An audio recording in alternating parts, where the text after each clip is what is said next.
I want to take you on a history lesson. The day is February 8th, 1915.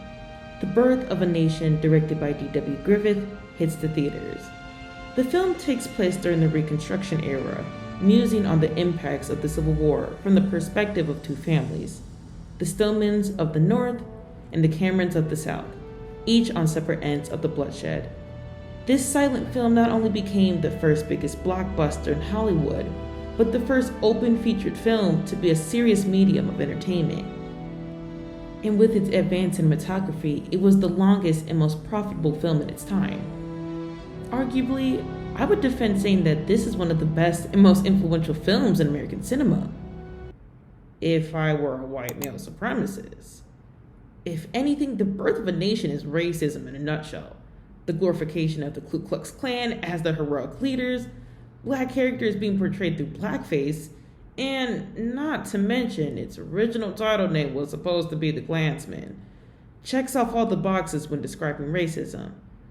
Nevertheless, despite the revisionist history of this film, it still received significant praise to the extent that there was a viewing at the White House. Seems like a waste of award to me. Now, you may be thinking, so what? If The Birth of a Nation illustrates fallacies and misinterpretations of American history, why bring it up? Because of the controversy and because of the rampant racism, The Birth of a Nation set the tone, normalizing the perceptions of black people through the lens of white supremacy, let alone ignited a fire to internalize those perceptions that we still see in today's media. And that's where I come into play, a third-year black student majoring in film and digital media. Now, I'm no film critic or an Oscar-winning directress just yet, but what I will do for now is call out Hollywood's internalized racism towards the black community. This is based on a real story.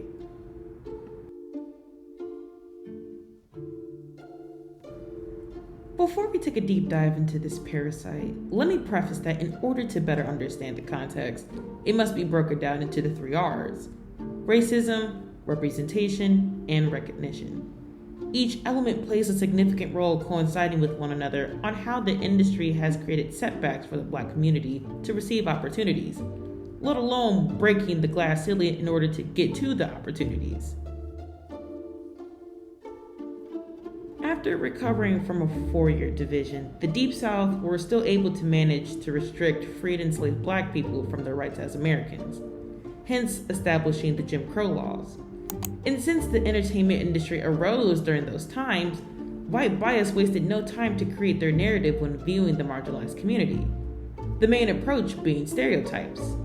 In Being Seen and Unseen, Racial Representation and Whiteness Bias in Hollywood Cinema, author Rosa K. Lemke points out the maintenance of white supremacy regarding aesthetic, ideological, and material is predicated on the notion that dark skin represents savagery, irrationality, ugliness, and inferiority. White skin, and thus whiteness itself, is defined by the opposite: civility, rationality, beauty, and superiority. A great example of Lemke's argument is in Spike Lee's Malcolm X. In the dictionary scene, Baines, played by Albert Hall, teaches Detroit Red, portrayed by Denzel Washington, about the symbolic contrast between the definitions of black and white. Seeing how other entities like a dictionary define what is white and what is black, it comes to show that the antithesis between the denotations also intersect into the racial connotations of the colors. Thanks, Jim Crow. And rather casting black people for black roles, the industry took it upon themselves to cast white people as black caricatures through the use of blackface added on to the comedic relief. Again, Lemke notes, in a sense, the group is dehumanized, since stereotyped characters do not portray whole people with emotional depth and motivations of their own. Rather, they become a caricature of whichever group they belong to. Thus, the use of racialized stereotypes in cinema and television can potentially maintain existing power structures and preconceived notions about race. Alongside this generalization of stereotypes, another example that was predominantly utilized was the mammy, a caricature of the African American woman, a servant and a caretaker of the white household who had a great love for her family. Oh, I'm sorry, I should have specified white family. From 1939's Gone with the Wind to 2011's The Help, this stereotype instead tries to uphold a more positive, and I'm using that lightly, view of neo-slavery. That the mammy is content and fulfilled within her duties working for the white family. And aesthetically, the mammy was often visualized as a heavy-set, darker-skinned woman. Keep that in mind.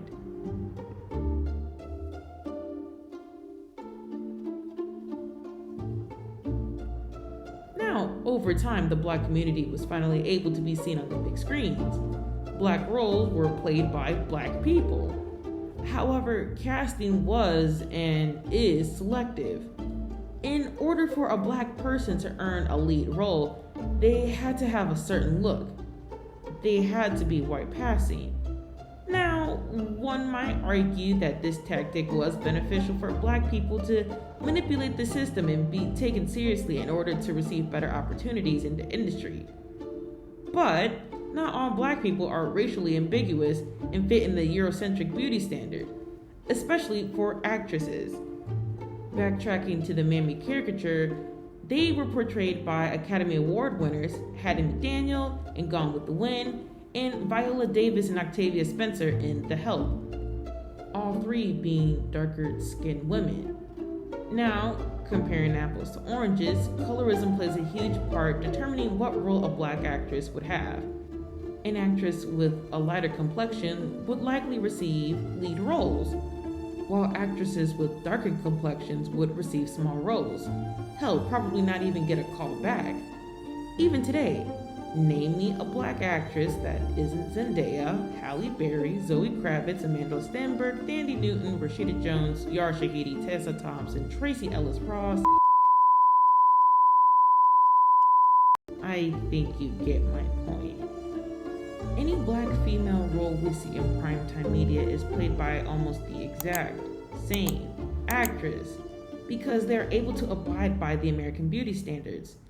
And this also somewhat applies to the roles with a dark-skinned woman. Viola Davis and Lupita Nyong'o cannot spend their entire careers as the token dark-skinned role Hollywood can rely on. But in spite of the lack of representation of the black community, we must appreciate and recognize the effective representation that has been displayed. And the first film that comes to mind is the 2018 Marvel film Black Panther, directed by Ryan Coogler. Not only was Black Panther a driving force in American cinema, but it was a driving force off-screen, premiering 3 weeks into the former and impeached President Donald Trump's presidency. An article that takes a deep dive into Ryan Coogler's film emphasizes that the movie was important for the Pan-African community. It featured a non-US born black superhero character in a leading role, which is unusual in Hollywood blockbusters. Most of the characters were played by black actors, including people from various nationalities. The production team and filming crew featured African American people in key roles, from production design to musical score. And the cherry on top, the film received their deserved flowers. It earned over $1.3 billion worldwide and was the first superhero film to receive a nomination for an Academy Award in the Best Motion Picture of the Year category. The movie received critical acclaim and won Academy Awards for Best Production Design, Best Original Score, and Best Costume Design, all of which involved black artists. Black Panther was not just perfectly represented on camera, but it was also perfectly represented behind the camera. From soundtrack to costume design, it was all black-led, and more importantly, it was recognized in primetime media.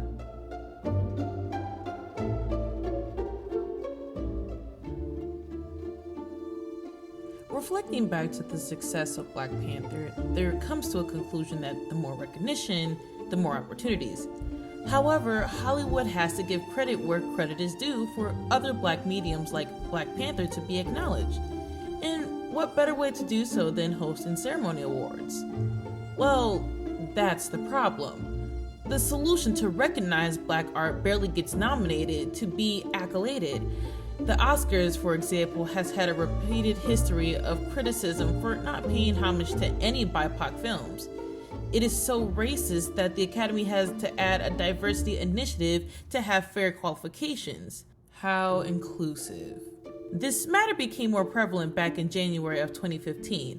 Media strategist April Rain created a hashtag #OscarsSoWhite, calling out the Academy for awarding all 20 acting nominations to white actors for the first of 2 consecutive years. And even though the devil works hard, Kris Jenner works harder. But Black Twitter works the hardest. Dragging the Oscars through the mud, Black Twitter users made sure that Black films do exist. And because of the power structure from white patriarchy, history still repeats itself. Actress, writer, and producer Issa Rae made sure to know how misogynistic the Academy was after announcing the Oscar nominees for Best Director in 2020. Acting, the director's branch of the Academy nominates The Irishman, Martin Scorsese. Joker, Todd Phillips. 1917, Sam Mendes.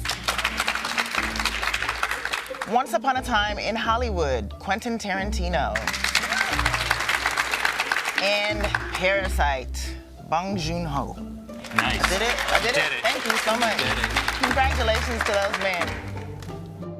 And even if Black art is nominated, somehow, in some way, we get the short end of the stick. Last year, for example, the late Chadwick Boseman was nominated Best Actor for his role as Levy Green in George C. Wolfe's Ma Rainey's Black Bottom. Now, you would think out of respect, Boseman would finish his career with this award. Well, the Academy awarded Anthony Hopkins for his role in The Father. It was so f***ed up for the Academy to pull this stunt that even Hopkins himself was surprised that he won. And at 83 years of age, I did not expect to get this award. I really didn't. And very grateful to the Academy, and thank you. And I want to pay tribute to Chadwick Boseman, who's taken from us far too early. And regardless of working twice as hard to receive an equivalent income compared to a white counterpart, or regardless of how influential Black art is, the outcome still ends up falling short. Considering there has been little to zero changes in the industry, who knows when Hollywood will get their act together to mirror the real world? How many more social justice movements will it take? How many more hashtags and social media campaigns will be created? How many diversity, equity, and inclusion regulations need to be established in order to be qualified? When will Hollywood wake the f*** up? If the cycle doesn't break anytime soon, the film and television industry will no longer have its originality, its creativity. Us consumers will be stuck with reboots and re-binging our favorite programs by the time we reach our deathbed. And there are phenomenal pieces of Black art out there that represent the community, that accentuate them in a positive light.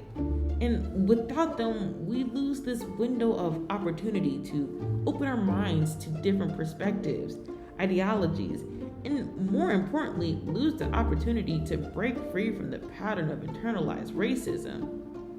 All they need is the opportunity, the gateway to be seen, to be heard, to be recognized, to tell real stories.